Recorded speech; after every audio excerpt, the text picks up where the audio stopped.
In this video, I'll show you how to edit a pay run in Xero. Once you are on your Xero account, the first step is to head over to the top bar. And on the left-hand side, you want to click on the fifth option, which is payroll. Now, under payroll, head over to the payroll processing section. And at the bottom, click on pay employees. Now, once you were on the Pay Employees section, what you need to do is simply head over to the pay run history.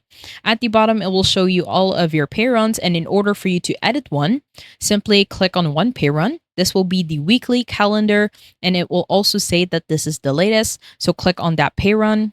Now, once you do that, it will take you to the pay run. And at the bottom and the left corner, in here, you can revert this to a draft. So if we click on revert to draft, it will ask you if you are sure that you want to revert this pay run to a draft status. Just simply head over to the bottom and click on revert the pay run. Now, once you do that, as you can see in here, it will automatically be set as a draft. And in here, you can start editing the pay run.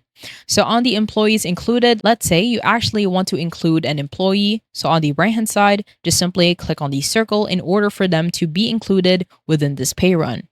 At the bottom, you can also add a payslip message, and this will also be sent to all of the employees that are included within this pay run. At the bottom, you can delete the pay run, reset the pay run. On the right hand side, you can view the reports of the payslip, payroll employee summary, payroll activity details, pay run journal, as well as bank statements. And once you're done, you can now head over to the bottom in the right corner and click on Post Pay Run. Now, once you click on Post Pay Run, it will automatically say that the pay run has been posted for the weekly pay, depending on your pay period. And at the bottom and the left corner, you will still have an option to edit or revert to draft. I hope you found this tutorial helpful. Please let me know if you have any other questions in the comment section below, and I will try my best to help you out.